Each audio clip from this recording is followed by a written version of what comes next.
I'll even turn it on. All right. It being a little after 6, we'll call to order the March 2025 meeting of the Bexley Board of Zoning and Planning. Matt, will you call the roll, please?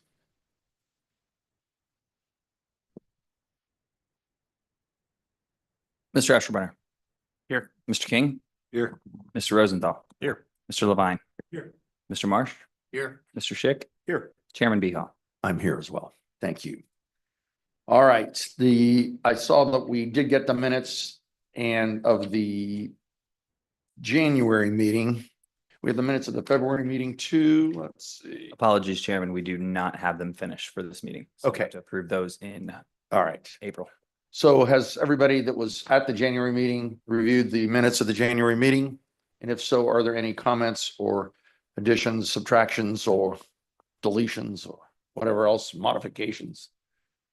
Seeing none, do I hear a motion to approve the January 2025 minutes as provided? So move Schick. Thank you. Second. Second. Thank you, Mr. Levine. All in favor of approving the minutes that say aye. Aye. I abstain because I was not at the meeting, so I abstain as well. you abstain I was as not well. at the Okay. meeting. We have 2 abstentions. The rest approve. The minutes are therefore approved of the January meeting.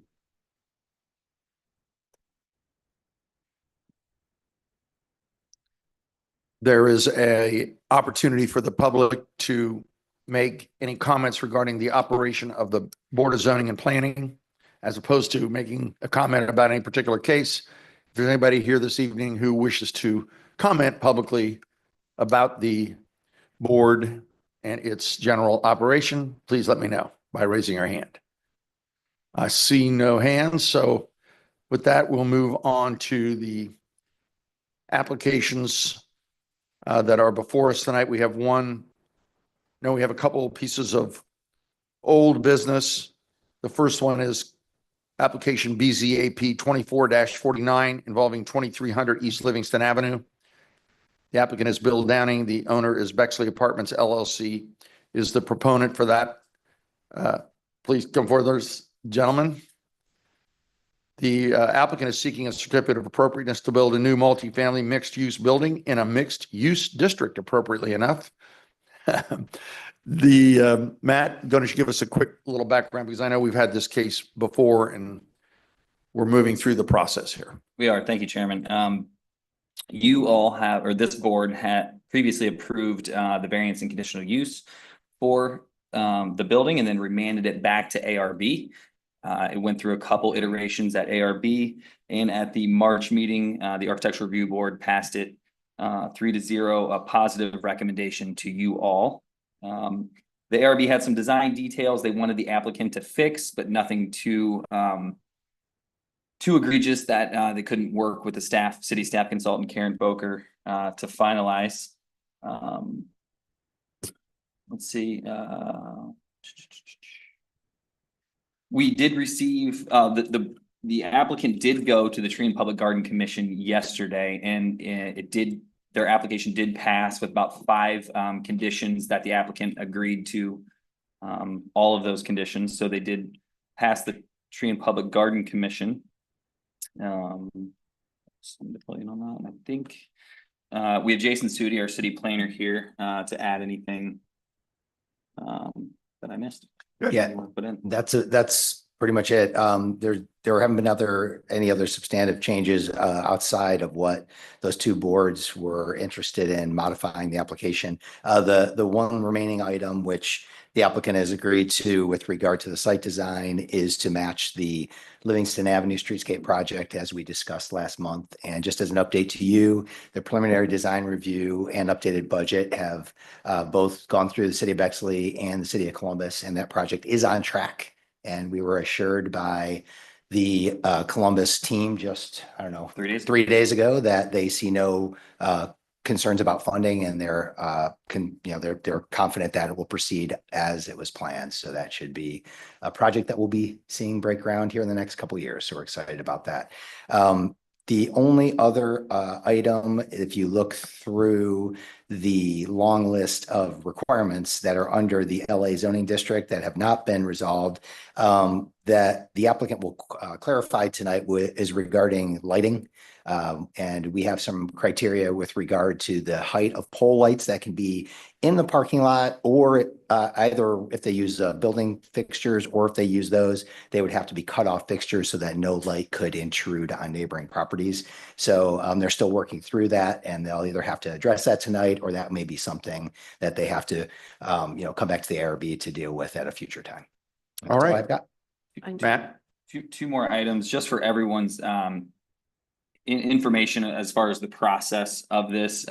So because it's a BZAP application, BZAP grants the certificate of appropriateness in that case. So when it's just an ARB application, no variances are needed. ARB has the authority to grant the certificate of appropriateness, but in this case, that's why we're here tonight. It's only to grant the certificate of appropriateness, no variances or conditional uses. Those have already been passed. And then one other item, if the board votes to approve the certificate of appropriateness, staff would recommend just conditioning it. I've already met with the applicant and the neighbors, and we came up with a solution for the fence. But we would like to condition it on installing the fence parking lot posts on center of the parking spaces. That was some common ground we found for added protection against cars running through the fence onto the neighbor's property. So if we set those fence posts on center, they would run into fence. Diminish the chances of any. Yeah. Altercation that you don't want. Yeah. Yes. Got it. Okay, that's interesting. Karen, how about from the ARB perspective? Yeah, I'm not gonna, there's some minor details that as they come through, they're noted in some of the conditions, or I just in my notes that I'll be looking for. But I did want to point out, because as we go through this, you'll see the difference. The applicant responded to the board's, I don't want to say the word, I guess, dislike of the way that the gable dormer was originally designed, and came back with two options. Their presentation was really based on no dormer at all, but at the end of the review, we decided that everyone agreed, including some audience members, that the shed dormer was a better way to go. So when you see that option, if we're going to run through any presentation at all, I don't know if you even are going to, as this is just a confirmation of the recommendation of ARB. We will be using the version that has the shed dormer. Okay. Oh, that's on Livingston. On Right. Livingston. And that was the picture in my staff report that you all saw. Right. With the shed dormer. Right, which I pulled off. All right. Applicants, want to add anything to the presentation that we've been given? Request that came in this week, so address that here. No, I mean, yeah, it was, and they didn't have a chance to review it. I mean, I would just ask that the board, city staff will review it. And if we have any issues, we reserve the right to bring it back to the board if we see any issues. Most likely Jason will review it. So that's all. But All right, then nothing else to add. Good process. Yeah, I didn't swear you. I mean, this is not testimony yet anyway, but you're. Just to say that it's been great working with everybody. We're excited about the project. I think really happy to be here. Just seeing everything come together at this stage without a lot of drama, without a lot of things dragging on. It just kind of exactly the way we would have hoped that we would finish this process. Thank you. You're vice versa on that one. So thank you. All right. Can I just point out for clarification, it's the upper right hand Okay. Version. version with the smaller, more delicate brackets and the shed dormer. The homes along Francis, are those single family townhomes or They are townhomes. just for one family? They'll have to answer that question. They single family? Okay. Now I need to swear you in though. You want the answer to that question? Well, Just curious, I don't think it's relevant. okay. I have to swear him in and go through that if you want me to. Not worth it. Okay. It's up to you. You know the answer? No, Okay. All right. I can't remember if they're, I think they are. There might be some other folks in the audience here, though, that want to speak to this application. I need to ask about that as well. Is anybody here that is for or against this application that wishes to speak to the board about it before we vote? Yes, ma'am.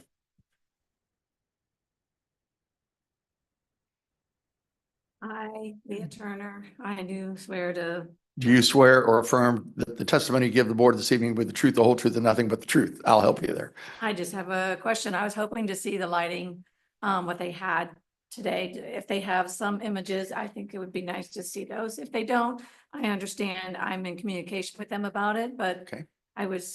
my presence is here. I was hoping to see it. So We'll find out here shortly. So now I do need somebody to come up and get sworn in.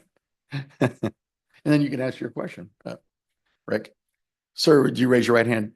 Do you swear or affirm that the testimony you give to the board this evening with the truth, the whole truth, and nothing but the truth? I do. Okay, and state your name, please, for the record. George Tabbitt. George, would you answer her question, please, if you can?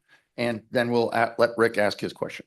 As I noted before, we've submitted a lighting plan this week at Oh, you email it? Mr. Visa. Geiger's request. If we want to look at that, we can. That's probably the best way to answer the Okay. question. Okay, good. And I think the other question while that's coming up was Yes. about along Francis. Those are each doorway is into one single townhome apartment where we would imagine, there are either 2 or 3 bedroom units. Thank you. Well, it's downloading. It's downloading. Okay, good. But she made the effort to come here tonight. I think we should let her see it, what we've got. There we go. Rest of us like to see it too.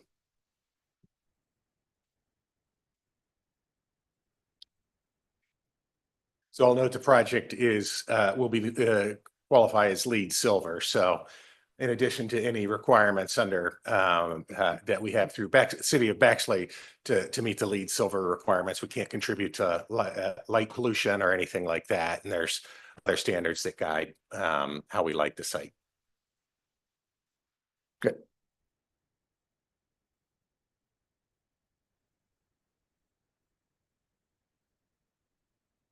Just let me know if you want me to stop on a certain.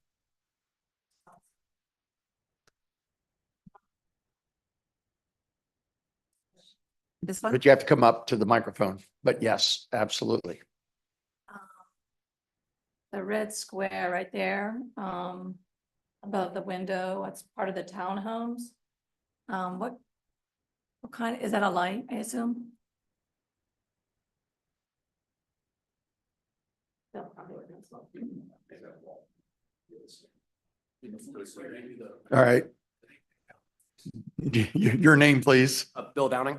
Bill, do you swear or affirm that the testimony you give this evening will be the truth, the whole truth, and nothing but the truth? I do. Thank you very much. So these square rectangles, we have the legend on the first page, but those are all wall pack lighting, as you'll see there. So it's downward facing. So it does not cast a broad light. It'll be very much in a dimensional, just geographic area on the property. Okay. And you don't need any more back in that corner? We don't believe we will on that area. We don't believe we will on that area this time. We're everything here is subject to a full photometric study. So if it does come up that that area is not properly lit for safety standards that we need, we may need to do another light pole over there. That would be similar to fixture G. But our goal right now, we believe that the wall pack light in that corner will cast enough light into that corner that it'll do it. And then and that area it's got fencing all the way around, so you won't have circulation coming from that back corner as well for any pedestrians cutting across our property. Yes, ma'am. How about on the west side where, I'm concerned about the safety of everyone in that area. Sure. I don't see any lighting there. Yeah, so to the west of this property, that is a auto shop, right? Mhm. That line right there is a retaining wall currently. And we're heavily landscaping that property to kind of create a natural property boundary that is not intrusive to the surrounding area. So we felt that lighting there would really just be behind trees and shrubs. So it would be ineffective on a lighting standpoint. But if that's of a, concern, we can look at. It would be on the ground, is what you're saying. No, so there really just isn't anything we're lighting there. Oh, Because there's, you have shrubbery, you have, evergreens, you have arborvitae, and you have, tall upright trees all throughout that entire and that's coast. a pathway though, right? Or no? No, that's not intended for anyone to be, walking back and forth. There's no, sidewalk that Okay, goes that way. sidewalk. Okay, I thought. Okay, thank you. Thank you. Thank you, Bill. And Chairman, if I may Yes, sir, Matt. clarify, the photometric study is a part of the building permit Such- process. So yeah, so process. staff will, yeah, our chief building official and myself will review that, and Mr. Sudi. All right. Anything else to add from the staff after that? All right. Members of the board, any questions or comments or thoughts regarding the application for certificate of appropriateness here this evening? I see none. We have findings of fact, conclusions of law, Matt, on this case, please. Yes, Chairman, the findings of fact and conclusions of law for BZAP, for application BZAP 24-49 for property located at 2300 East Livingston Avenue. The Board of Zoning and Planning accepts the recommendation of the Architectural Review Board to grant a certificate of appropriateness per Bexley Code Section 1220.02 Q and U to demolish the existing structure and build a new multifamily mixed-use building in a mixed-use commercial district. The following conditions: that the fence posts be set on, the fence post for the north fence be set on center of the parking spaces. And the streetscape frontage be in conformance with the selected design for the Livingston Avenue streetscape project. And then that the site modifications, design and materials will be in substantial conformance with the renderings and plans submitted at the March 27, 2025 Board of Zoning and Planning meeting unless otherwise modified in collaboration with ARB and staff.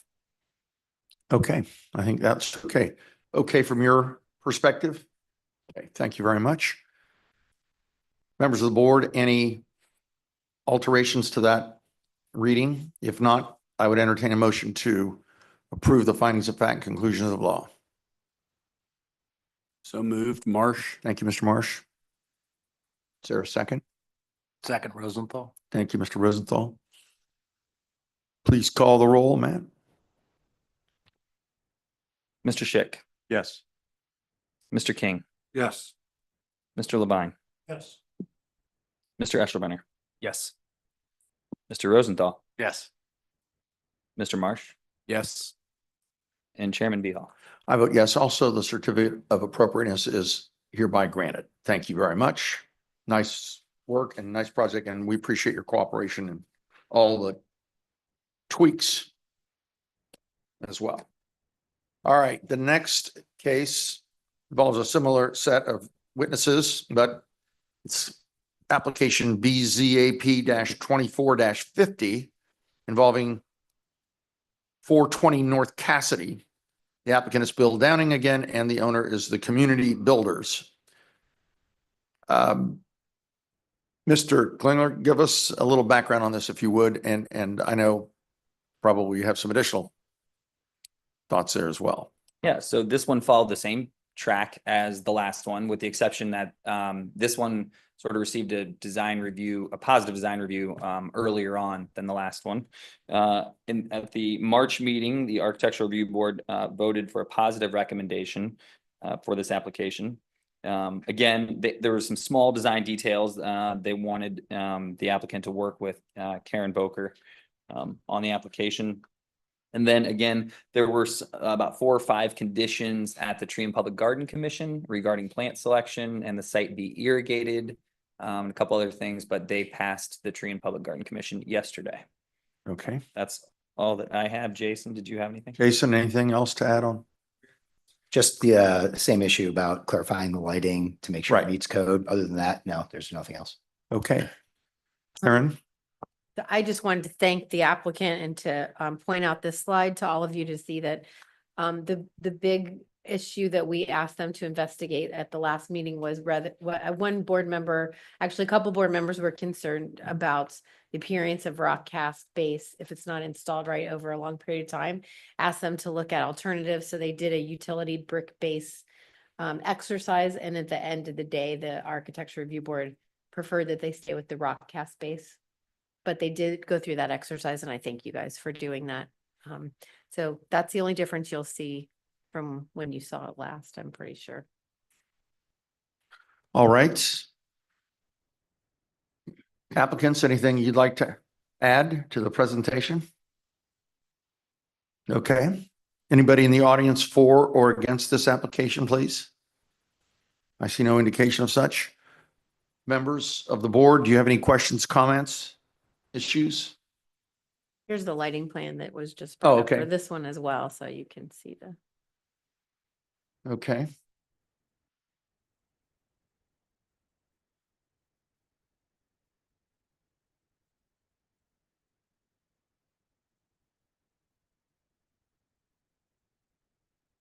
All right.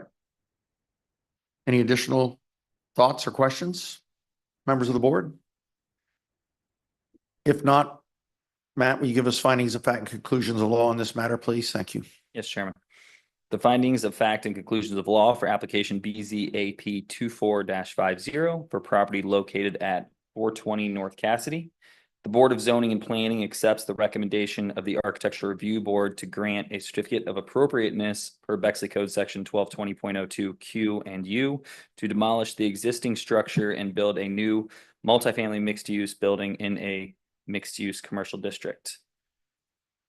With the following conditions: that the site modifications, design, and materials will be in substantial conformance with the renderings and plans submitted at the March 27th, 2025 Board of Zoning and Planning meeting, unless otherwise modified in collaboration with the ARB and staff. Okay. Applicants in accord with those conditions? Very good. Thank you very much. Members of the board, I'll entertain a motion to approve the findings of fact and conclusions of law. So move Schick. Thank you, Mr. Schick. Second, Eshelbrenner. Thank you, Mr. Eshelbrenner. Please call the roll. Mr. Marsh, Yes. Mr. King, Yes. Mr. Eshelbrenner, Yes. Mr. Rosenthal, Yes. Mr. Schick, Yes. Mr. Levine, Yes. Chairman Behal. I vote yes as well. The certificate of appropriateness is granted. Thank you for all your work on these projects. We're moving along. Thank you. All right. The next area is new business. And the first case under new business is certainly. Yeah, I think it does too. Oh, what's, yeah, I asked them for a to-go cup. That was all they could do. The next case is application BZAP 25-7 involving 2463 East Main Street. The applicant is Kara Berg and the owner is 2463 East Main Holdings LLC. The applicant is seeking a certificate of appropriateness as well here for Bexley City Code Section 1220.07 to remove failed brick lintel at the storefront openings, replace the storefront below and masonry below, and paint the entire front, as well as make additional miscellaneous repairs and updates to the rear of the building, such as reclad awnings, paint, replace lights, etc. Is that the applicant here on this case, please? Please come forward if you would. If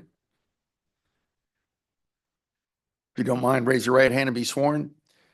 Your name is? Kara Berg. Kara, do you swear or affirm that the testimony you give the board this evening will be the truth, the whole truth, and nothing but the truth? I do. Thank you very much. Mr. Klingler, do you have some background for us here? I do. Thank you, Chairman. Thank you, sir. We've had quite a few, which is a good thing, along Main Street. As the board knows, per Bexley Code Section 1220.07, that you all are the approving board for anything changing appearance on Main Street in our Main Street district. This is the former Dean Wentz building adjacent to Cafe Istanbul. Wardrobe Therapy as the new tenant. It's owned and operated by a Bexley resident. They have a building permit for the interior renovation, but upon doing that renovation, they discovered stuff needed to be done to the out more than what they thought needed to be done to the outside. So that's why they're here tonight. They've also, they're going to update their exterior sign. I sent that to you and it's right there. So we're essentially killing two birds with one stone tonight. If you pass this, they will be able to modify the outside as well as they don't have to come back to you for a sign approval. ARB passed this project on the consent agenda and staff supports the project. Okay. Very good. Karen, any thoughts from the, Sorry, unanimously approved by consent at the Architecture Review Board without any conditions. The board liked it as submitted. okay. That's helpful. Do you have anything you'd like to add to what you're doing and what you found and why we're here to make some changes? How's that? Yeah, some context is that we found substantial water damage in the wall. The front wall was rebuilt at some point in the last 20 years during the previous ownership, and the brick had been failing, so there was water damage to both the wall and the storefront, so it was not salvageable. And regardless of the wall itself failing, there's also about 3 different types of brick used when it was rebuilt at some point before it started failing, which was a pretty noticeable difference up close. So we were able to find a brick that more closely matched the original, so it will look a little more cohesive in the rebuild. Okay. Thank you very much. Is there anybody in the audience that is for or against this application, please? I see no indication of such. Members of the board, do you have any questions or comments about this application? All right. Mr. Klingler, how about some findings of fact, conclusions of law on this matter? Yes, sir. The findings of fact and conclusions of law for application BZAP 25-7 for the property located at 2463 East Main Street. The Board of Zoning and Planning accepts the recommendation of the Architectural Review Board to grant a certificate of appropriateness per Bexley Code Section 1220.07 to remove failed brick lintel at storefront openings, replace storefront below and masonry above, and paint the entire front, as well as make additional repairs and updates at the rear of the building and install a new sign. Okay. Are you okay with that rendition of the findings of fact? Thank you. Any questions from members of the board about the iteration of the findings of fact? If not, I would entertain a motion to approve the findings of fact, conclusions of law, please. So moved. Thank you, Mr. King. Second, Second, Levine. second, Mr. Levine. Let's call the roll. Mr. Marsh, Yes. Mr. Eshelbrenner, Yes. Mr. Schick, Yes. Mr. Levine, Yes. Mr. King, Yes. Chairman Behal. I vote yes also. So the certificate of appropriateness is granted. Nice project. We welcome them to Bexley. Thanks, Kara.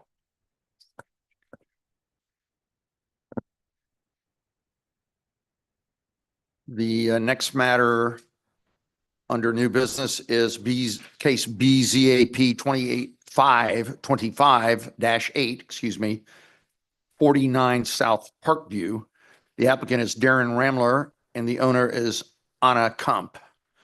The applicant is seeking a variance to Bexley City Code, Section 1262.02B and 1262.01E to allow a front yard parking space.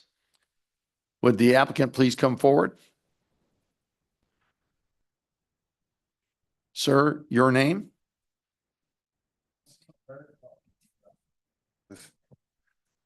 There we go.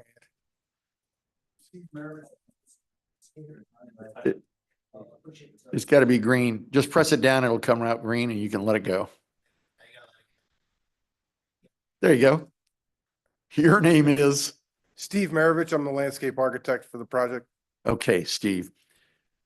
Not related to Pete. I am actually. Are you really? That's My interesting. dad's second cousin. Really? I got a little son in Upper Arlington that's trying to get the name back in the circulation. He's only in first grade, but he really likes the basketball. So Oh, that's funny. Do you swear or affirm that the testimony you're about to give us this evening will be the truth, the whole truth, and nothing but the truth? yes, sir. Thank you. All right. This case, Matt, tell us about the staff's position on this matter, if you would. Yep. So just a zoning code analysis, 1264.04B, no spaces, aisles, or any portion of a driveway that does not access a rear yard, parking space, or garage shall be located in the front yard in an R1 through R12 or OS district. 1262.01E says an access drive shall not exceed the normal width necessary to allow for a convenient movement of traffic and shall not be used for temporary or permanent parking. Access drives shall not be less than 8 feet and no larger than 12.5 feet in width and shall not occupy more than 25% of the front yard. The applicant is renovating the exterior front landscaping and driveway to the property. They would like to widen their driveway to accommodate a front yard parking spot so that other cars can access the rear yard. Karen, if you scroll up a little bit, right? So the parking space is right here essentially. So I'll do both screens. And if you don't mind, I'd like to, it's actually an exaggerated entrance, I would call it. I mean, the reason why it's there is because like I needed to go up those. So those are steps that go to about like 2 foot higher elevation. So Show us where you're pointing here because you're going too fast for me. Right here, Sorry, right here. but right there, those two the lines right there are Uh-huh. retaining walls, and then there's a 90-degree steps that go up on both sides of the house. So there's one on the right side and it's flanked on the left side as well. So to get up to the front porch. Mhm. So the thing of it is I have the driveway to the right, and then I needed some pavement to the bottom of that page, you know, to the east, and which would be right where your pointer is actually. So like I was gonna put a piece of paving there or bluestone there that would have been about, 8 feet by 8 feet by 6 feet. So by that time, I had so much paving there to have a nice pedestrian entrance. Like if I just put a little bit more gravel there and just made it all gravel, it just seemed like it made more sense from a visual standpoint. And I was like only extending it just a little bit more. So it wasn't purposeful to like make the parking space, but originally they had talked to me to they wanted to do a turnaround drive originally, and that obviously wasn't. And I actually talked to Karen about that, or called her, and she explained that I couldn't do that. So that was the reasoning behind what we're doing. Like I do have some large boxwood, blight resistant ones that are going to be rather tall. I'd like to keep them around 4 or 5 feet eventually. And then there's also a tree there to block that area, which is also going to be a multi-stem tree, which is a paper bark maple. So I'm hoping that would also, make it so that it would be not a visually impacted parking area. The other thing to mention is that on the right side, the neighboring property has a privet hedge that goes all the way on the right-hand side too. So it really is enclosed and like not seen from the road. I was really trying to hide it, but the thing of it is like the paving kind of like took me to that, to just put that spot in there. And like the one thing to mention as well is that the house is like, there's very small part, like way to go, like to the back garage. So like if someone was coming in, it would be a nice way to put to just like let the other person come out of the garage. I will mention. And then the other thing is that they were kind of thinking of like, they could put a bistro table or something out there. And, like if they had like a party and they could welcome people if they're, like as a, like kind of an entrance kind of thing. So, I mean, obviously I'm not,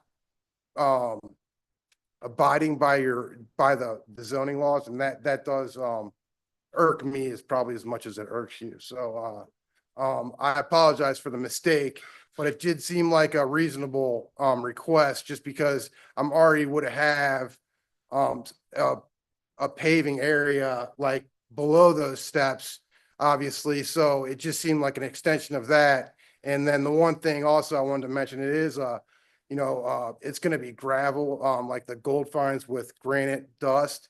So it is permeable and, I think it's, good for obviously your, storm sewers and such, so.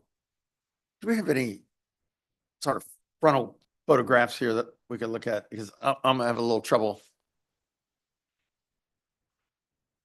So that you can see in that, to the right there, see how you have to go up the steps there? So I'm actually cutting that, making those steps brand new limestone, beautiful steps, that are gonna be kind of cornering, that area. So like where that shrub is basically is where that parking area will be. So the steps aren't really moving. If you can imagine those steps just taking a 90-degree angle to the left. We are going to keep that historic hedge in the front there. And that's kind of the reason for the steps and everything like that, is because we really do want to make the front yard look a little bit more grand. And so we're really trying to focus the eye to the lawn and that hedge that they have up there at the top of their property, just to make it look a little bit more grand. And then one thing that we're doing too is we're putting cobbles from the right of way to the sidewalk as well in that driveway. So that's also, and there'll be a limestone edging that's going to contain is going to contain all the gravel, so we don't have a mess and everything like that. So the driveway does go back to a garage, the one we were just looking at, right? Yes, sir. But what we're trying to do here is I'm a little bit lost on it because I'm looking at both sides here. I apologize, but It's basically, the pictures just depicted the right side of this plan. And there is a little bit of a lawn, like adjacent to the drive, and then there's the shrubbery to kind of hide everything. so it's left of this picture I'm looking at, the top picture. We're going to go left here. Yes, right there. Mhm. Yep. And we're just bringing that grade down to be flush with the existing asphalt. We're taking out the asphalt, and they are going to put concrete in the back from the house basically to the garage. The garage. Okay. Yeah, so Chairman, the code, it says no spaces, which this is a space, aisles, or any portion of driveway. So that driveway does lead to rear yard parking. The issue is the space the space leads to the house, right? It does not lead to rear yard parking, which essentially the code is prohibiting front yard parking. Yeah. I mean, I was just gonna, so there's a grade, obviously, There, issue. So if we imagine the driveway gets widened, how do you resolve the retaining? well, believe it or not, that's just a bunch of mulch and jive. So we are gonna excavate all that out to those shrubs basically, and then there's gonna be a retaining wall to right adjacent to those shrubs to the left. Basically where that there's a big overgrown arborvitae there. There's gonna be a Ottawa buff natural stone wall with a limestone cap on top of it. Real pretty looking, and those are gonna be limestone steps as well that are full, like 6 by, they're the big 18 by 6 by 4 foot, and then we'll cut them into place on top of that. That's what those steps are made out of. So the limestone is going to look really nice with that. So that's what that so you can see that to the left of the steps, that hedge on the top there, and then there's going to be a little bit of a grade down, and there's going to be some other shrubs to look at. Yeah, right there. And then there's grass right below that, and then the lawn. So if the other thing to mention is that I'm trying to symmetrically like align the house. So on the left, the shrubs are trying to match the shrubs on the right. I don't know if that has anything to do with your. I mean, I don't have any particular questions or problems with the aesthetics of what you're doing. It just doesn't. I mean, the question is, if we let one person have a space in the front of their house on a street like this, then what if everybody down the street wants us to do that? We have to let every single person down the street do it. I don't know. You know, it's problematic. Somebody else made a law, not us. We don't make laws that says you can't park in the front of Front of the your- house, right? And so now we're here to say, okay, if there's some unbelievable reason that we need to, not unbelievable is not the right word to use, but I'm thinking I'm lawyering now instead of being a board member, but if there's not a reason that's upheld or supported by the statute that allows us to deviate from those rules, then we're not really supposed to deviate from them. Now, we're here deviating every month, of course, because we think that they comply with those regulations. And I think that's what the board members need to do tonight is look at these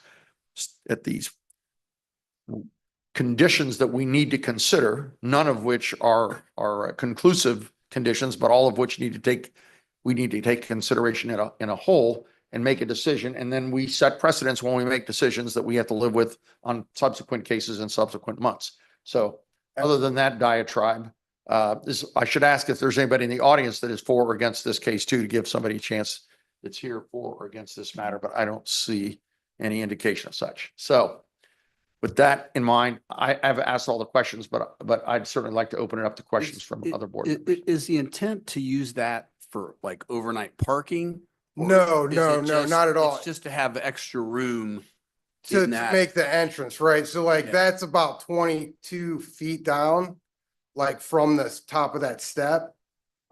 So what I'm saying is like, I probably would have had a pad there or something, some type of paving or driveway so that I could go up those steps. It was basically so you don't go right up and then take a left and then go up the steps, right? So it was more of like so that the front door was more accessible and people had that entry to go up to the front yard.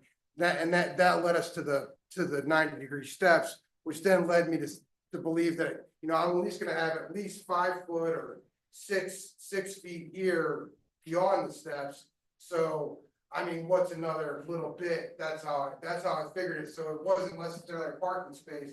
It's more of an extended walk, I would say, or an exaggerated walk. What's the distance that the code allows for the pad? I think we're calling that a space, but is there a parking measurement? Yeah, parking space is 18 by 9. So could it be 9 feet or could it be 17 feet? So,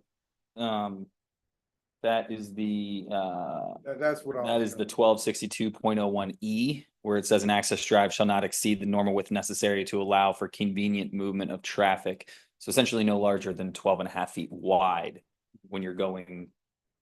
Yep. But I think we're talking about the So- length, so. So it's essentially, I think there are 8, Karen, if you could pull up my staff report, I scaled it and provided you. So I think it's like 9.4 right there. 9.0. 9.4 at the corner, 9.4.5-ish. Uh-huh. So essentially they could go over another 2.5 feet-ish and be in compliance with the width of the driveway per the code. Yeah, so I mean, I guess the other thing is you could give them a variance for a wider driveway, Uh-huh. which would be, how wide is it? 19 feet? 9.4. Mhm. No, but the total width is 19. Oh, Is that, would be 18.4. yeah, so you could give them a variance for an 18-foot wide driveway. But didn't someone say that a driveway has to lead directly to Yeah. the back of the house? But it does. It does. But The not that driveway- part. The extra Not that part. Yeah, the extra part would, you'd be Yeah. granting a variance for. Part of it So does. Yeah. Staff sees that as a parking area. It's a 12, it's a I think 20 this, by this 9 is parking like, area. to me, this is another thing we should add to Mr. Klingler's list of Thanks. Thanks, things, Mr. Moore. things to discuss. Well, no, because I mean, we get these requests all the time. And for parking in the front or a wide, a lot of wider driveways. And, it's one of those things where it comes up and it would seem like we should have a more uniform policy. Not we, but the city of The Bexley. city of Bexley. Yeah. The people who make the laws for the city of Bexley. Yeah. Yeah. Those people. Yeah. Well, let me ask you this, Noted. along those lines, I mean, what if you had a 1 foot grassy space between what we're calling there the yellow parking area and the driveway? Then you would just have, you would accomplish all your goals. It wouldn't be a parking area, and you'd have the same ability to walk and get up those stairs that you were mentioning. It wouldn't be a hard left and all the things you were mentioning. And you would also have the aesthetic value. You've done a very beautiful job here from a landscape architect's perspective. I think it's lovely. It's just a matter of, almost a matter of, what are we calling this? Why are we calling this a parking area? Well, I never see, I'll tell you one thing that happened is that, I didn't actually apply for this permit like the Ryan Landscape did, who's actually the contractor for the company, Okay. for the project. So, I would have never called it that. And I think it's an extended or exaggerated, Walkway. I mean, that's how I envisioned it in the beginning. And then it's just like, well, why wouldn't you just make it a little bit bigger? Because I have to put paving there in front of that walk regardless. So that's the way I was looking at it from my perspective. And I wasn't necessarily trying to make it a parking space. Like I would like to make it not look like a parking space if it does now. But it just seems like having those, like a squared off look to it would look the best. Like with the rest of the way we were kind of thinking of the rest of the landscape. So that's what led me to the, but I mean, I would appreciate it if you would like allow me to make it like, 9 feet, like you said, or I mean, 18 feet instead, or if I could bring that up there more, like to some space that would, you would feel comfortable with. I'd love to be able to like, actually use the space to just, in case someone did need to come through there, it'd be nice that you have that dual function and the function of like, if I'm having a party, like this is kind of a party space kind of area too. Makes perfect sense. I mean, what I totally get what you're saying. I don't think you're saying anything that's not sensible. It's sensible. Yeah, I mean, so the reason that like, we weren't trying to call it a parking space. I mean. I know, that's what I'm trying to say. but let's face it, it's going to be used as a parking space. It's just too easy. It's too easy. Park there, go in the front door, you're in-house, right? You have to go back to the They are- garage. They're a small family, a small family. I don't think, but I think it's more of like, if the UPS guy comes or whatever, they don't have to go all the way back. There's no way to like. I get it. They built that driveway in 1929, and it's about, Could I ask Karen to put the red line back roughly where you drew that, where we discussed it? Have you discussed with your client reducing the area roughly to the area to the yellow area north of the red line? It would seem that we would avoid the issue that I think appears to be making a couple of us uncomfortable, and that is having expanded parking in the front yard, and it would also reach your goal of being able to have that step off. Right. I mean, I think that they really want to be able to put a car there if they had to, There we go. That's it. I mean, but to keep that in the same breath, I would be able to, I do want to be able to have something there, like if you're not going to let me have what I'm asking, like I have to make some type of compromise to be able to walk up that step. okay, so let me tell you where you are procedurally, okay? So there's 7 people here. You need 4 votes to achieve your application, your client's application in this case. So you can have a vote anytime you want, of course. If you don't get it, then you're gone. It's done. You'll have to start from scratch. If you do get it, then you walk out the door and you do exactly what you got drawn up here, right? There's a third alternative, and that would be that you would table the matter for this month, go back to your client, discuss some of the things that we were talking about tonight, some of the alternatives, and maybe come up with some innovative idea that will get past even maybe the staff, but certainly that you could present to us next month and take a chance at a vote then. Right. I'm just trying to give you all of your alternatives here as I see them. Have I missed any alternatives, Karen or Matt? No, I think, And And I don't know how the vote's going to turn out, by the way, because I have no idea how the people are Right. going to vote. And I guess my question would be like, I mean, so the staff is somewhat against I shouldn't even ask that, right? Well, they're Yeah. kind of stuck in a position of, here's what the statute says. Right, And and you're to doing be honest with you, I misread it, so I didn't, I thought that I could do that, like. Yeah. So, and so it is like, I don't know, so, yeah, understand. it was my fault. And it's definitely a lot less than a turnaround driveway that they wanted, Yeah. right? Mhm. So I'm just trying to do the best I can for Yeah, my we client. understand that. And we're trying to do the best we can to help your client get to where they are trying to go and achieve as many of their goals as they can. Yeah, maybe you'll get 4 votes. I don't know, but you have to decide. It's kind of gambling, you have to decide what you So, want. but I mean, I could resubmit like the But- next, like whatever. Or you just table it and then make some alterations between now and next month. And then come back to us and see if you've got some different idea that you might have a chance of getting some additional votes. That's an alternative.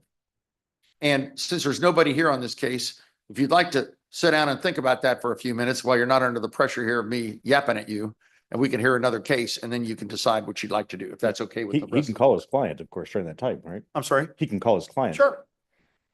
Okay, yeah, I will do that. Will you do Thank you that? very much. Yeah, I appreciate Or it. is Chairman, the if board I- okay with just recessing this case for a few minutes? Chairman, if I could add one yes, sir. thing, I just want to add one thing. If the board decides to grant the variance, staff recommends the applicant fill out a landscape application and go in front of Tree and Public Garden Committee. Oh, sure, yeah. Yeah. Mhm, yeah, That's all. yeah, we're gonna try to keep that in mind on every case. Yeah. Okay, so we'll recess this. They wanted to see what the trees were that we're gonna put in, or? Yeah, so if the board decides to vote in favor of the variance, we would recommend that the Tree and Public Garden Commission is a separate board that evaluates the landscape and the screening and all of the things that are going on Okay. with the project. Yeah. All right, so we'll recess this matter All right, for thank you, sir. 15 minutes or whatever it is. Thank you. Mr. Chairman, for the next item, I'm going to have to abstain. Okay, Thank you. thank you. The next case is application number BZAP 25-9. The applicant is Alexa Mira. The owner is also Alexa Mira. The applicant is seeking a special permit per Bexley City Code Section 1264.02 to allow a temporary mailbox to be installed near the driveway and sidewalk due to constructions being done on the house. Is the applicant here? Please come forward if you don't mind. Thanks for patiently waiting for this rather small matter. Will you raise your right hand?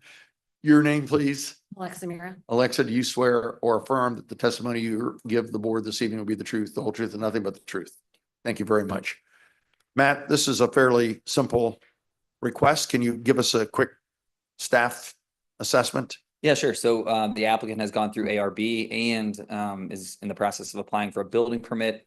During construction on the house, they're unable to, I believe, unable to sort of have their dog in the driveway, right? Or no fence across the driveway. So Ms. Mira, Dr. Mira, excuse me,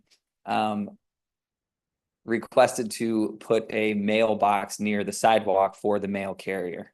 And our code, this would be a special permit per our code. So There is no code, is what I've heard. Oh, is that right? It's a gray area, but it would be Okay. a special permit. A lot of gray areas, yes. Temporary mailbox during construction. Okay. There are no postal service issues here, are there? I doubt it, but you never know. But all right. Have we adequately outlined your request? Is there anybody in the audience that is for or against this matter, please? Do any of the board members have any questions or comments regarding this issue? If not, could we have findings of fact and conclusions of law? The findings of facts and conclusion of law for application BZAP 25-9 for property located at 2357 Bexley Park. Based upon the testimony presented, the board finds it appropriate to grant a special permit per Bexley Code Section 1264.02 to allow a temporary mailbox to be installed near the driveway and sidewalk due to construction on the house. Does that seem to be an Yes. accurate rendition? Is there any, well, I'll just ask, I'll entertain a motion to approve the findings of fact and conclusions of law, please. So moved, Marsh. Thank you, Mr. Marsh. Or second? Second, Eshelbrenner. Thank you, Mr. Eschelbrenner. Real quick before we, but just not because of this case, but just conceptually, the type of approval. It's, in theory, if this is there in 10 years, what does the city have? Is there a time associated with this? Yeah, it would be upon the completion of construction. That's why we put a temporary, that's why I put the temporary word in there. And well, yeah, and that's a great point. I didn't mention it. The reason it is before you is so that I can accurately say that Mira Residence is in compliance with our city laws in Perfect. case somebody else would like to do this. Good. All right. Sorry. Please call the roll. Yes, sir. Mr. Levine, Yes. Mr. King, Yes. Mr. Rosenthal, I vote yes. Mr. Eshelbrenner, Yes. Mr. Marsh, Yes. Chairman Behal. I vote yes. Also, the permit is granted, and thank you for your patience. Of course. Yeah, this is. I'm sure I'll be back, I guess, for whatever the next. No, that's just with me. You're good. No more boards. You're good. I talked to a rheumatologist today, but not about medical issues. It is. I prefer it that way. Yes, I prefer to keep it that way too. See you. Thank you. Sippy cup. My yeah, my sippy cup fell over, you know. You need it. Pretty nice, so you know, starfish. Yes. I got it going here. I have to tell Giuseppe he needs to get some adult to-go cups, you know. All right. The next case is a tabled application. And it's application BZAP 24-28. So it's from last year involving 490 to 492 North Cassidy. The applicant is Jawad Khan. The owner is Bexley Mart.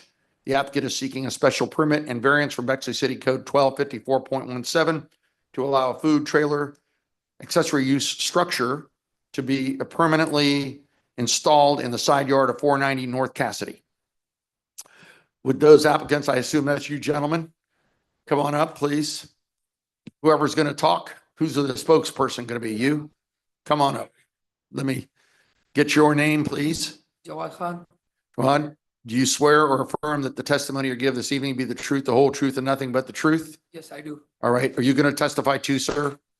Yes, he's not gonna talk about, he's my, Oh, he can come and you can stand right next to you, but if he's going to testify, he needs to be sworn in. That's all. Your name, sir? My name is Haider Shah.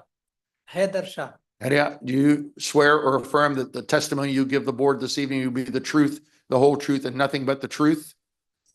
Okay, thank you. All right. We've seen this case before. You have, sir. Okay, but give us some background and let us know what the staff's position on this is. I think actually most of this board was here when we heard the first case the first time. This application has been tabled for several months. At the previous meeting, the board reviewed the items of condition as written up by our city planner, Jason Sudi. The applicant agreed that they will install and maintain in good operating order the electric, water, gas hookups as needed for food truck operation. No external generators or other devices that create noise or engine emissions are permitted. They agreed that only one food truck is allowed on the premises at any given time unless additional temporary permitting is received from the city.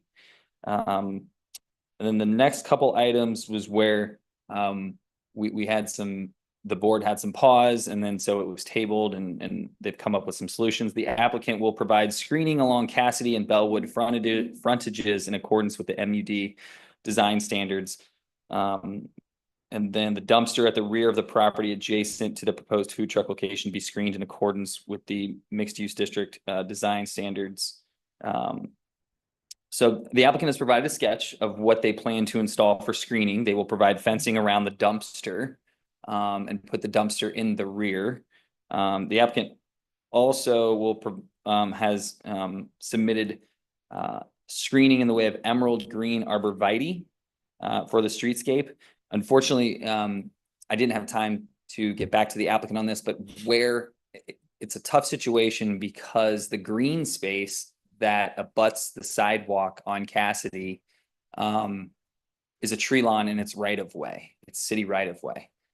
And commercial owners and residents are not allowed to plant there. I've sort of made some diagrams that'll make it easier for you all to see. It's on the screen here. So basically the hashed line is all city right of way up to the other side of the sidewalk. They can't plant in the city right of way without approval from the Tree and Public Garden Commission and city art council. And staff in the past, we have not supported plantings in the city right of way that are larger than small shrubs or flowers, something that can be easily removed, no trees. We're in support of the screening of the dumpster in the rear, moving the dumpster to the rear of the property and the screening. That is all I have to provide. Mr. Jason, do you have anything else? I mean, I think the big picture item is that, the standards in place in order to screen the parking in basically from the site internal to the site. So, a kind of a more aggressive and successful version of that would be along the CVS where there's a substantial brick wall in addition to landscaping. And the reason our code allows for just landscaping is because we know that's a pretty expensive thing to do to build a large wall. So you can use fencing, you can use landscaping. The difficulty though is that, as you've seen in many other review applications, that takes place behind the property line, not in front of the property line, for a variety of reasons, some practical on the fact that we may have to do work in that property at some point. But also the real intent of this is that any surface parking that is adjacent to public rights of way, we want a solution that starts to diminish that impact. Now, this is a building that's clearly not in conformance with this typical development approach that we would have if it was being built new. So it's a bit of a retrofit issue. So it's up to you as a board to figure out, like, how do you interpret that screening with regard to the streetscape that's already in existence, which is really just a tree lawn and some street trees, versus having kind of that full treatment that we would typically expect if there was a new application coming in. So let me ask you from a technical perspective, they're asking for a special permit for this use at this location, but also a variance. So the variance is what? For an accessory, because it's a permanent food truck, we consider that an accessory structure, no different than a shed or a garage, and code does not allow accessory structures to be in the side yard in a commercial district. That's the variance. Okay. We mentioned before about moving the food truck to the rear of the property, which is allowed. There are not zoning, well, zoning too, but a building code issue with, you got to maintain, I believe it's 10 feet off of the rear of the building for, fire code reasons. Sure. As well as there's a zoning, I believe it's 3 feet off of public right of way. Right away. And the alley there is a city right of way. Yeah. Yeah. Correct. Okay. Isn't there also a question about the amount of space that the food truck would need to be from the building itself? Yeah, I 10 feet is what That's what I mentioned. Yeah. And I'm just trying to look at what's there. Is there?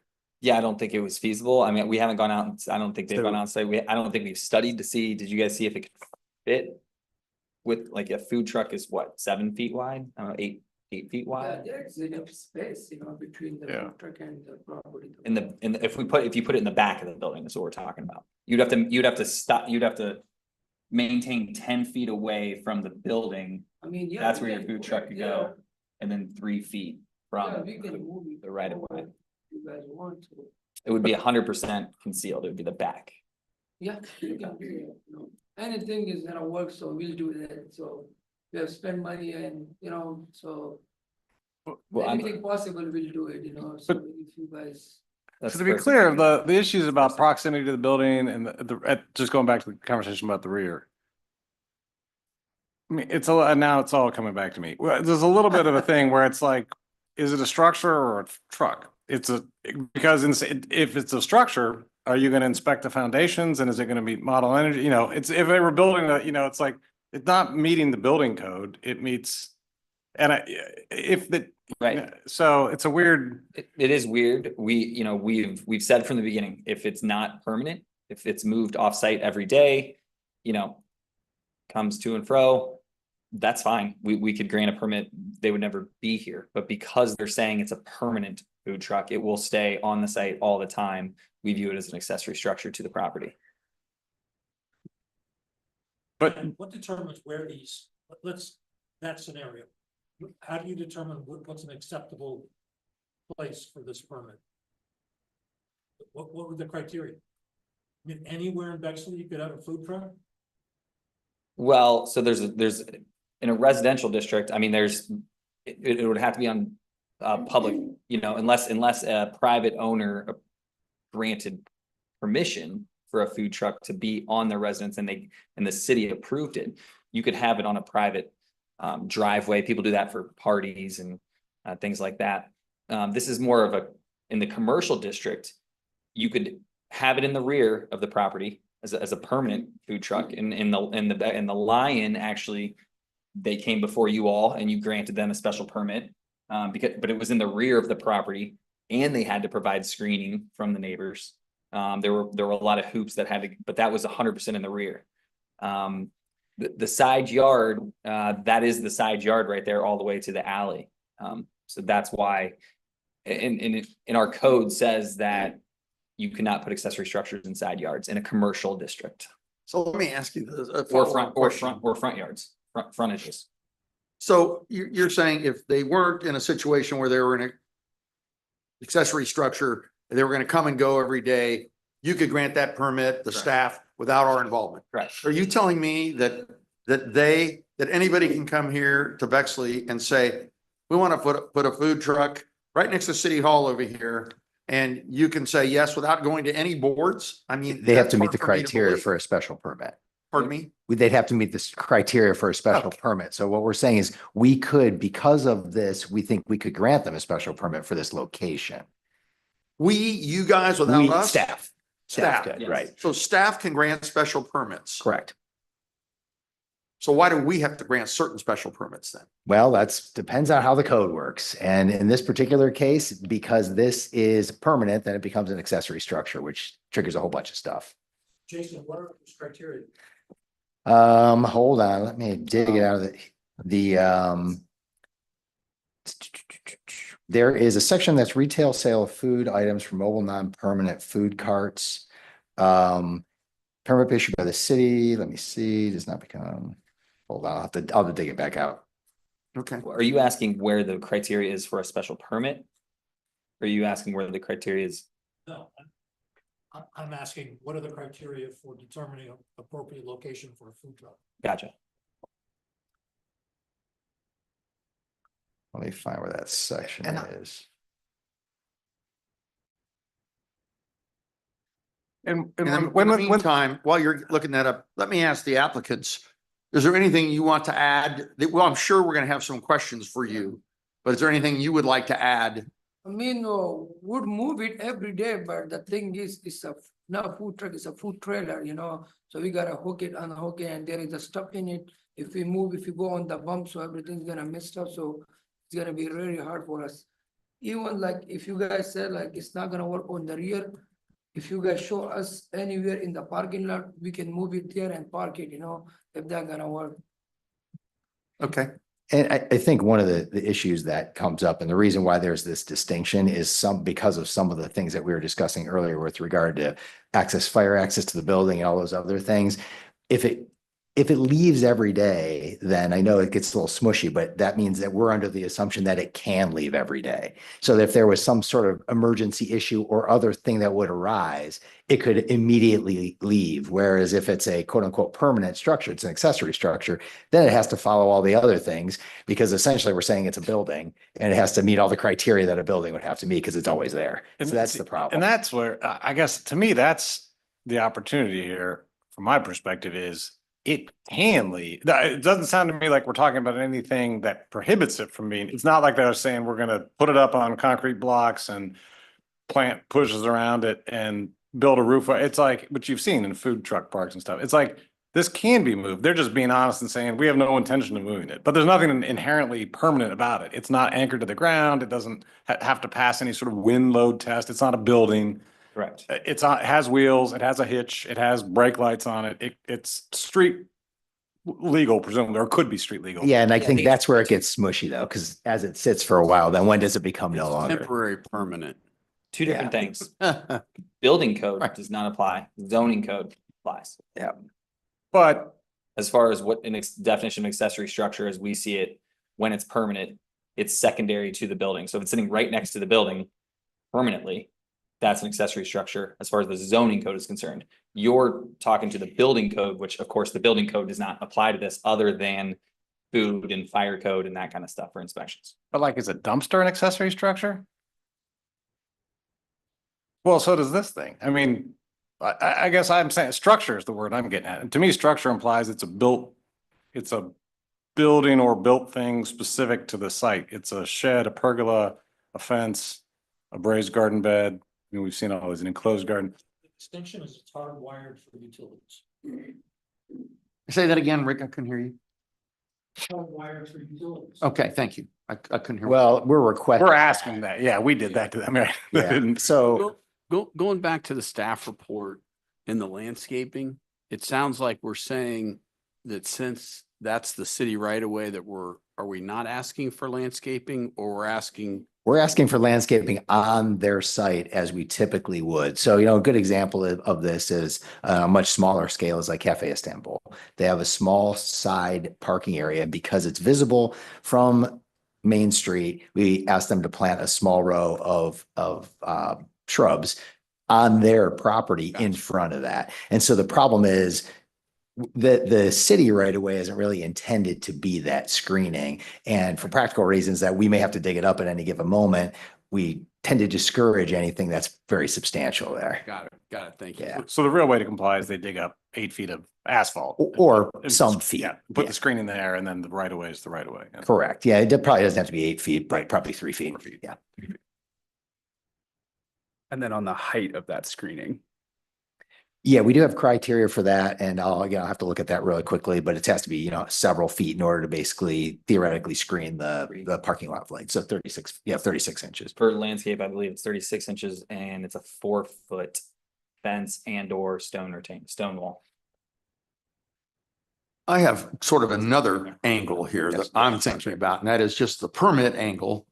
And, I realized we had some people a couple months ago when they came to the meeting, say that they were thrilled with having a food alternative that they could walk up to and buy food in the area and da. But to me, somebody that owns one of the houses on the other side of the alley there bought that house knowing that there was a strip center there, and the strip center faces Cassidy, and all of a sudden we have this, I don't know what you want to call it, vehicle, this location that people are going to be coming up to, buying food from, walking away from, dumping wrappers here and there. I mean, whatever you do when you're buying food.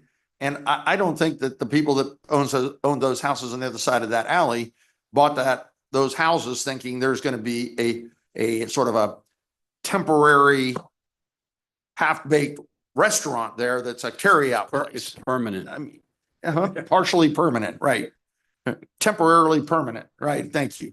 So I got a little problem with that, just from a standpoint of should we even have a food truck at that location vis-a-vis what the people in the neighborhood were thinking. So that's my, Well, yeah, I would just make a note that the only person showed up was in favor of the shawarma truck. Like 3 times. Yeah. Yeah, so I think one of We the did set a things. Precedent with the lion with this very similar scenario. Yeah, and just from our perspective, again, this is smushy because we don't have these clearly delineated locational criteria in the code. What we do have is a set of operational criteria, and that's in 83204. So there's a lot of things they have to do in order to operate these. And so from a staff perspective, the way we had been interpreting this since last year is that if it's in a commercial district that typically would have this kind of activity, then to make it consistent, we're interpreting it as that's the kind of place where you could probably have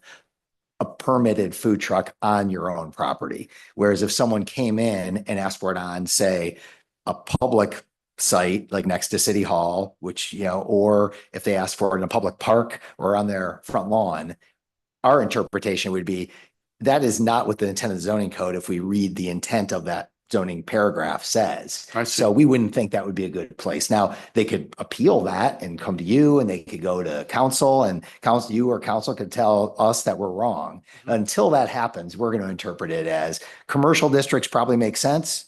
Other districts probably don't. And the only issue here is not whether or not we would issue that special permits, because they're triggering it by saying they're going to be permanent. And now the problem is, if we just say, well, let's just pretend they're not going to be permanent.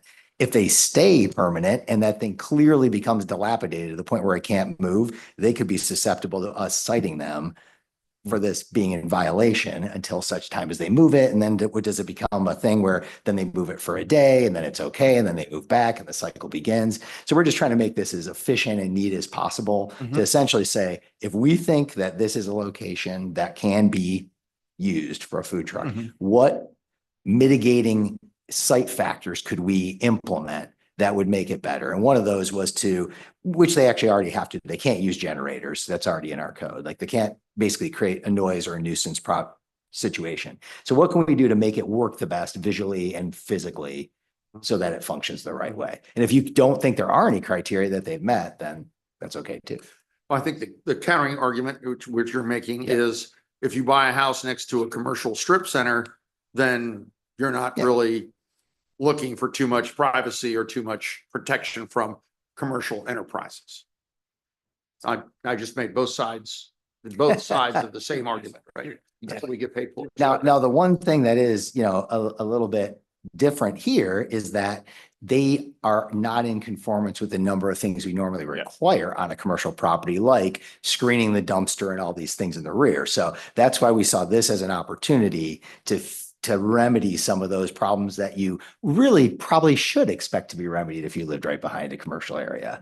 And that's one of the differences, like, especially along most of Main Street and Livingston for that matter, there's typically a pretty substantial fence that can separate you on either, one or the other side of the alley. And there's usually dumpster screening, and there's usually other things to mitigate that factor. And just because of the evolution of Cassidy, which, we just approved an application that's going to substantially change that for a half of one block.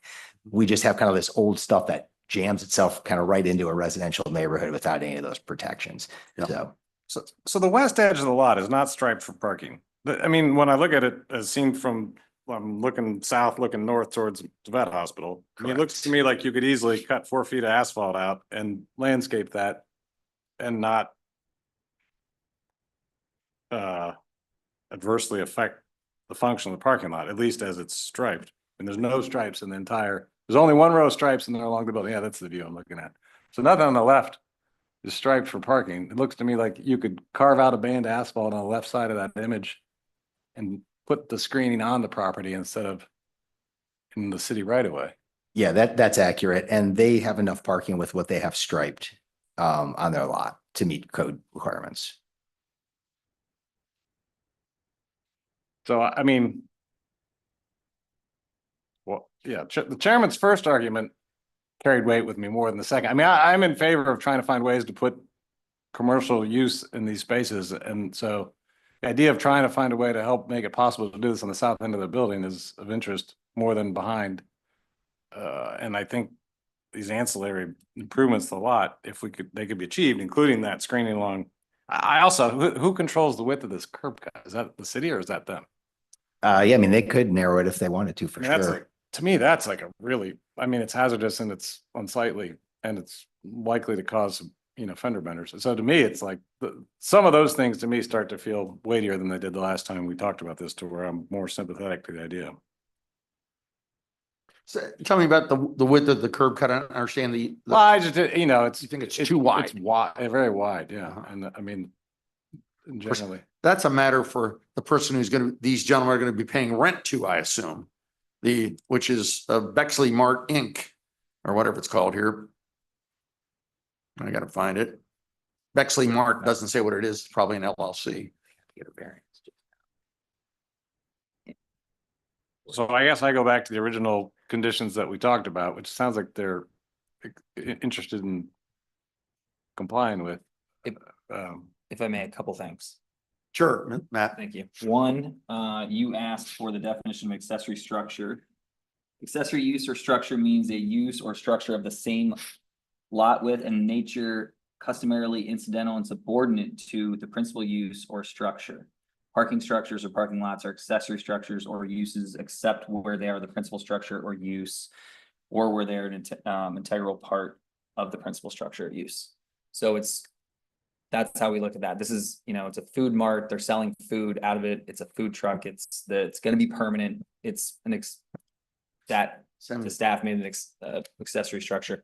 The other thing is we didn't mention it. But if you have issues with the neighbors seeing it, our commercial or our fence code 1264.05 requires commercial fences adjacent to residential districts. So that's just saying. Yep, there's already a dumpster back here. I don't see it in any way blocked off from the adjacent property. Isn't that? It should be, right, that should be Should be. required. That's part of the staff recommendations, the fence dumpster. But that's not their dumpster, is it? That's the dumpster of Dairy Mart or whoever this is here. Bexley Mart. They are Bexley. They are Bexley. You own Bexley Mart? No, I don't. My dad owns the business. I own the food truck, so my dad doesn't have to do nothing with the food truck, so it's under my name. The dad was here the first So, time. I'm gonna pay rent, To your dad. yeah, to park the food truck over there. And does your dad own the whole strip center? They have a permission letter that was in the First time we went around? Bob Marshall. Yeah, that he gave them permission for this. Okay, and he owns the strip that contains the Dairy Mart or Food Mart. Correct. He actually doesn't. It's Did he Owned sell by it? an LLC. Acquisitions LLC. Who is it? Marshall Acquisitions LLC. Yeah, so it's Bob out. Marshall. So the letter is not from the owner of the property. Right, okay. I think the letter was signed Bob Marshall. Is he not Marshall Equities? Well, It's technically not accurate. Gotcha. yes, We- LLCs are their own Yeah. entities, right? So, Yeah, and so I know there's like a lot of different factors, just like to make it clear as to what You're gonna make this clear? Well, I just want to make one thing clear, nothing else clear, that if this was actually going to be brought into conformance with all the standards that are there, and remembering that we just had to give a variance last month or 2 months ago to 420 Cassidy area, basically regarding the fence requirement, because there is a fence requirement back there. So we just gave them a variance because they are going to do a whole, they're putting landscaping and the whole different thing. So Who was basically, this? I didn't hear who that oh, was. 420, the thing we just approved earlier, the mixed use building Mhm. at 420 Cassidy. Yeah. 2 months ago, we gave them a variance. So there is technically, if this was up to standards with the current footprint of the building, there would be a fence along the back, and there would be screening for the dumpster, which could be part of that fencing. And there would be along all of the edges of this parking lot that face public right of way, which is everything down the side street and everything down Cassidy. There would be a minimum of a 3-foot non-transparent evergreen / whatever planting bed or a 4-foot fence. And so that brings it all the way up to code. So I just want to give it the perspective of what would be sort of the ideal situation. And so I guess one of the things is, we keep talking about a planting bed because that's typically less expensive. They can also do some kind of fence. And, we do have standards for decorative fencing. That said, we can determine as a city and the ARB or you what the decorative fence actually means. And so it could be a fence. It doesn't necessarily have to be greenery. It's the other options is, I guess, what I'm saying. And we keep running around the same circles, I think, because the applicant is so far has not proposed any of those things that would actually do that screening. So I'm only one member. I'm in favor of it. I think a food truck next to a convenience store is an appropriate use. I would be in favor of supporting this as long as they met with the city and got final sign off on whatever landscaping screening they came up with.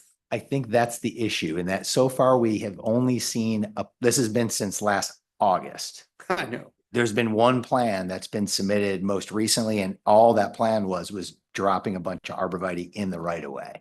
So we have low confidence that there is an actual interest in doing that screening. So you are absolutely welcome to do that. At the same time, I think it would be a higher comfort level from the staff side if you continued to hold off on giving any kind of approvals until they present some sort of thing that we at least think is in the Yeah. ballpark. Yeah, and I'm fine with Yeah. that as well, and ask them to come back with the Yeah. landscape plan, but I do think we should give them some direction on the food trailer. And also some restrictions, some on a timeline, if they're gonna ghost us for another 6, 7 months. That's. What's that?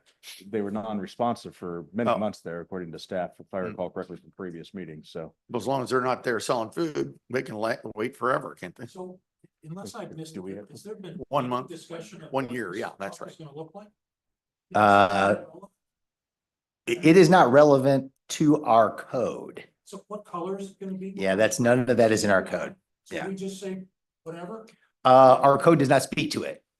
whatever screening you're talking about is still not gonna obscure it completely. That is up to you to determine. Yes. So I think that we are able to put conditions that we want to know what the color is, I mean, but you're right. I will say that typically other city codes do not deal with that kind of thing. I'm not saying whether we should or not, they typically don't. If, a food truck's a food truck. Some are bright green, some are yellow, some are white. Do it. I thought there was a picture of. Be hot in the pink. Could be hot original. pink. There are hot pink It ones. was, it was Yes. parked there for a while. It's silver, isn't Restrictions it silver? that Trucks are not there 24/7. Correct. Right. Buyer gonna see it. 100%. 100%. All I can tell you is our code does not address those specific issues. It is at your discretion to address any of those you would like. Counterpoint, we do not mandate any color palette for any accessory structure. So you could paint your garage whatever color you want to. Careful. Just saying. Anyway, Well- but we're free to add conditions to anything we grant, Yeah. right? I mean, Jason, that's for sure, isn't it? Absolutely. Yeah. So, Yeah, and that's why they're here. And that's why we brought them in front of you is because we're in this Yeah. spot. And any conditions that you think are appropriate, yeah.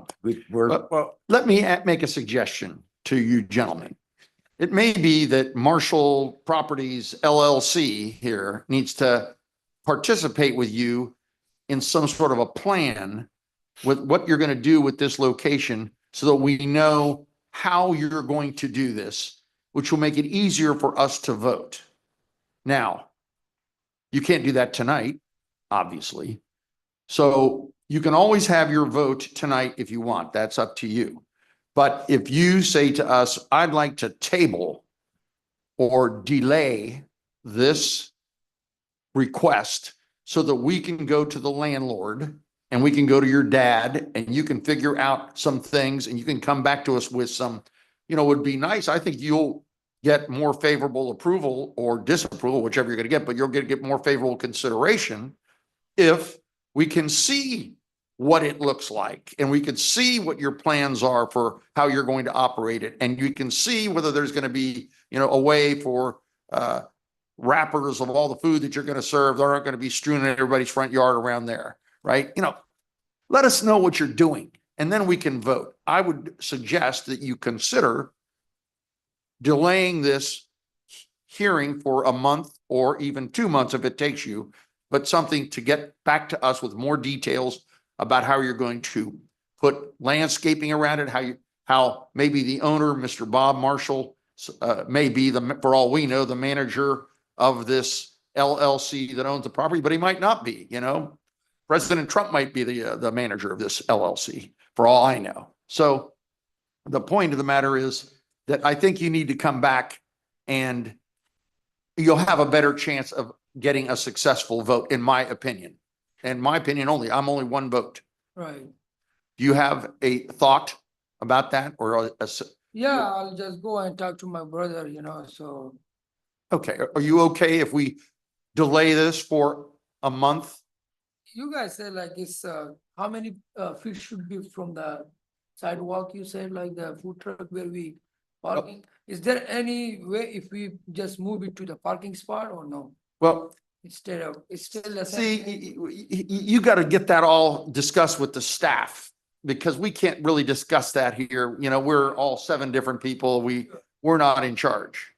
So, but I do, does anybody here have a problem with a continuance of this matter or a tabling? Any board member have a problem with that? No.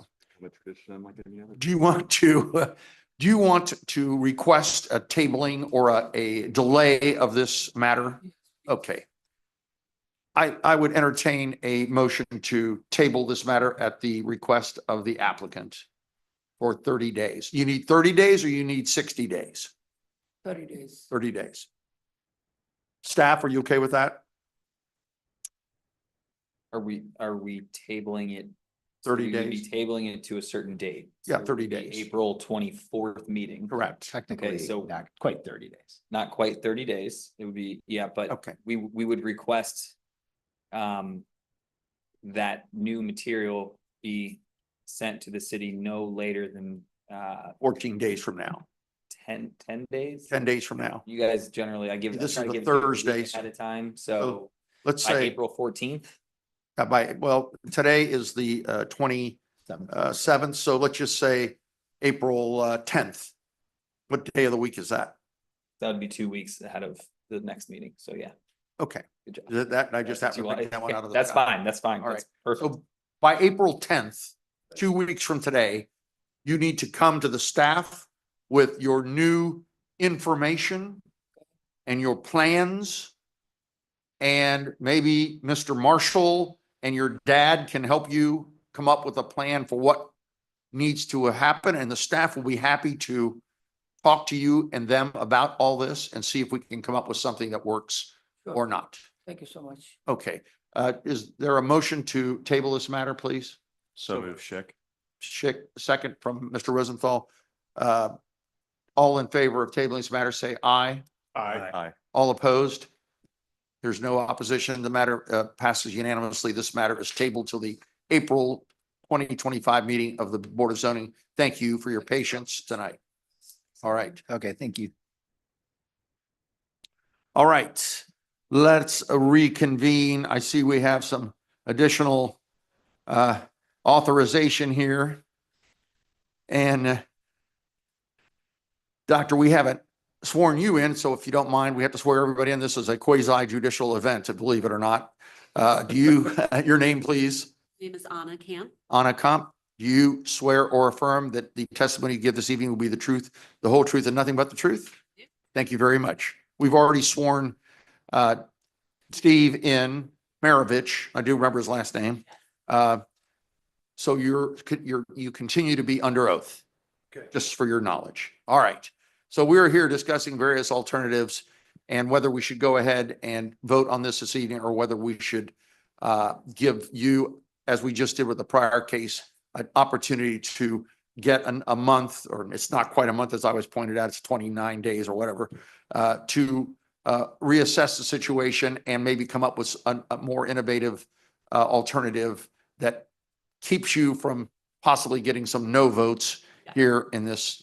You understand the situation? Yes, absolutely. And I think Steve had already gone through the beautiful landscape plan that he's put together. It's beautiful. It's absolutely beautiful. And in part of that, our driveway is in very poor shape. And so we'd like to redo the driveway, something a little more environmentally friendly. And so he's helping us with the gravel. For our purposes, our family's purposes, we do not need any additional parking, anything, but our driveway is very, very narrow. And so the house sits right on the driveway and the neighbor's bushes are right on the other side of the driveway. And so when we have guests come just to have dinner for a couple of hours, they cannot get out of their car in our driveway. When the grandparents come for a weekend, we cannot park a grandparent's car and allow us to move back and forth so that we're doing the driveway. So we would like to have our driveway extended just in that one area so that we have an ability to pull a car into that, let people out, park a car there for a weekend, but we are not putting anything on cinder blocks and parking it for the lifetime. We are not using that as a permanent parking spot. It's more ease of friends coming over, holiday guests, that thing.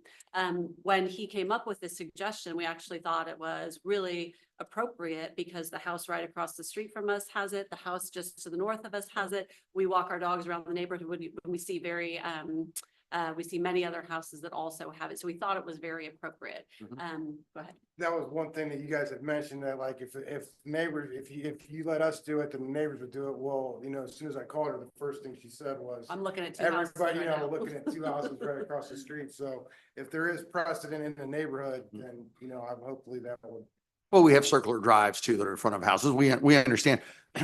And mind you, we have these problems all the time, every month, because we have to be careful about precedent setting, because we didn't approve those drives that you're looking at, but somebody put them in. I mean, these houses were built in 1930 or whenever, and the driveway is the width of a 1930s driveway, right? I get it. And the landscape plan is gorgeous. Oh, it's gorgeous. We're not here in any way.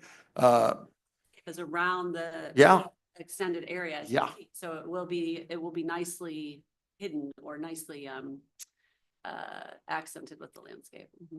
Well, so there are various alternatives bandied about by members of the board, including, why don't you could expand, you can already widen the driveway to 12 feet. It's already 9 feet, 4 inches. That gives you another 2.2 feet, 8 inches. But if you want to go further than that, then in some ways, the length of it is an issue that was raised. I'm just trying to summarize for you here because I could see that you're a quick study, but nonetheless, it was a fairly long discussion that we went over with Steve, many alternatives that wouldn't require us to create a precedent that we don't, as I said earlier, we don't write these statutes. The city council does, and then we have to deal with it, you know, so, but nonetheless, the alternative was, should we? Would that be like helpful, or would that not help the situation? Like, I guess I don't understand like what the process is of like, if we changed it, like we'd have to start over. If we wanted to change it or No, work together. And if you table this case till to the April meeting, which is April 24th, he said, then in the interim, in the next 2 weeks, you would go to the staff and you would say, okay, here's an alternative that we have thought of, that we would like to change how we're doing this a little bit, maybe create some curves there or do something where we have some extended driveway area, or maybe a portion of it is further than another portion of it. But anyway, something that we're looking for you to get your needs and goals achieved, right? And at the same time, give us something that we can vote for in good conscience. It stays within the realm of what our proscriptions are here, right? So that's all that I'm trying to help you and help the board get to that end. So we could do that. We can vote tonight too, by the way. And I told Steve that earlier. We can always vote. When you vote, you're gambling a little bit. You need 4 votes to get a passage. And you might get 4 votes tonight. You might not. I don't know. I'm only 1 vote, even though I talk more than everybody else does, right? So, I don't know who's drawing that. Okay, yeah, like since you drew that right there, like that's what I was trying to explain earlier, like how much more gravel am I really giving up there? Like if I make it that, like it's not that much more gravel. Like how's that? Like now it's not usable, but it works, not like it works with the code, but it's not usable.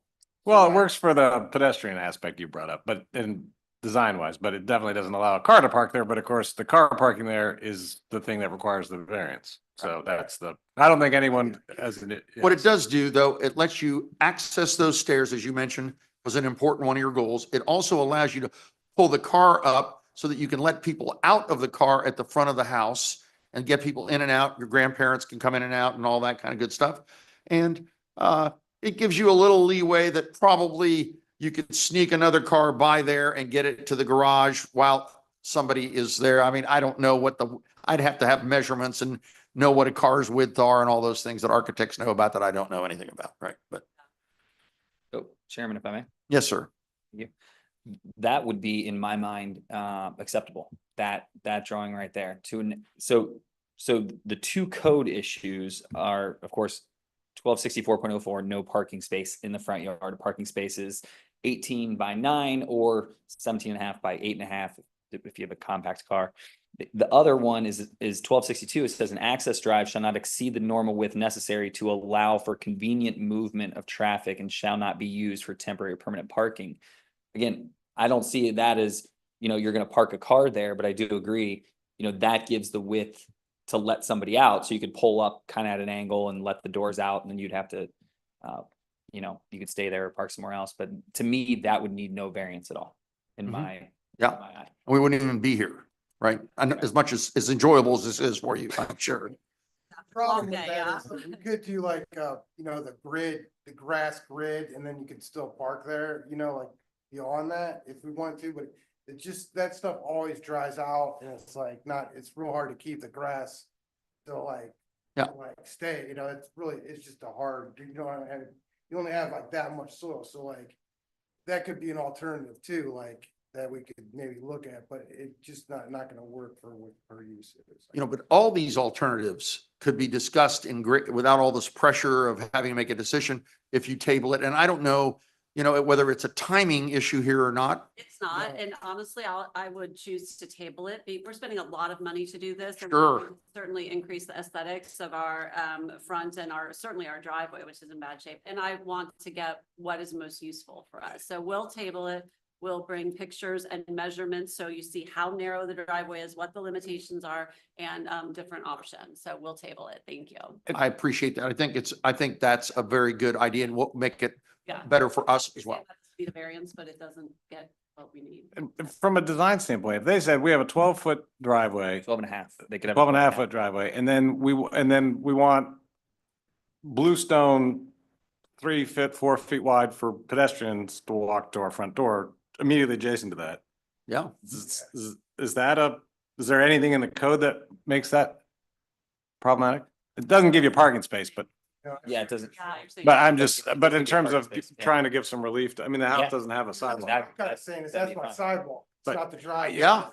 Yeah, I will say, I'm just for the record, it's hard for me to imagine making a parking space there that I would be comfortable voting for, even if it was all turf, with the underlaying mesh and stuff. I just feel like unless the code were different, or there was some really extenuating circumstances we haven't talked about tonight, the idea of making it big enough to park a car and get another car by, it's hard to imagine what the situation you would explain next month would be that would make me comfortable with that aspect of it. But all these other things I'm super sympathetic to, so that's for whatever. But your that's worth. point is a second type of hardscape where it's defined as a walkway and not defined as the Yeah, and I driveway think is then- actually Might be something that would not require a variance. probably not. Potentially not, yeah. And not the area. I think the big thing is the area of the space. So if it's it's parking space. If it's not a parking space, if it's 6 by 12, or if it's something else, and Yes. three, if you went to 12 and a half feet all the way down, right, and you move those plants over, you could go 12 and a half feet all the way to the curb and have a new approach. And you had you gain 2.5 feet right there, and then widen it out at the top. I mean, that's perfectly acceptable. Yeah, in my study of the driveways on Parkview, a lot of them just have a much more organic feel versus like the 90 degrees to it. So Yeah. that's my feedback as well. That you would So it's prefer a more it's that organic hard feel? turn that Yeah, just Okay. more of But if it like had a more riparian organic feel flow. with the two hardscapes and it was the same width from the existing driveway, that would be appropriate, or that would be reasonable. See, one of the problems we have is we can't really opine on what, because 7 people are going to vote and, so what one person thinks is, Yeah. and so we got to be careful. We don't give you sort of like legal advice.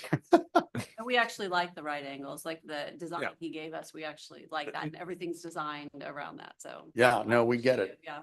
And like we say, I think we all think it's gorgeous and we appreciate, and this house is beautiful. You've done a beautiful job here and he's done a beautiful job, even if his second cousin was a basketball player, so. Anyway, okay, Put some thoughtful ideas and measurements and pictures. Thank you. I appreciate that. thank you very much. Thank you. Thank you, Doctor. Do I hear a motion to table this matter, please? So moved, Marsh. Thank you. Second. Second chick. Second, Mr. Schick's faster than you are, Mr. Eschelbrenner. So I Oh, appreciate Well, thank you for taking the time. Thank you for calling her and bringing her over here. That was helpful. Yeah. All in favor of tabling this matter, say aye. Hey. All opposed, nay. No nays. The matter passes unanimously. The matter is tabled till the April meeting. Thank you, Doctor. All right, let's see. I don't think there's anything else on the docket, is there? No, sir. There is not. Does anybody have any business they want to bring before the board, other than the suggestions already made by appropriately so by? No. All right. I will entertain a motion to adjourn the meeting. So moved. Thank you, sir. All in favor? Isn't there a second needed? The matter is, we don't need a second for that one. The motion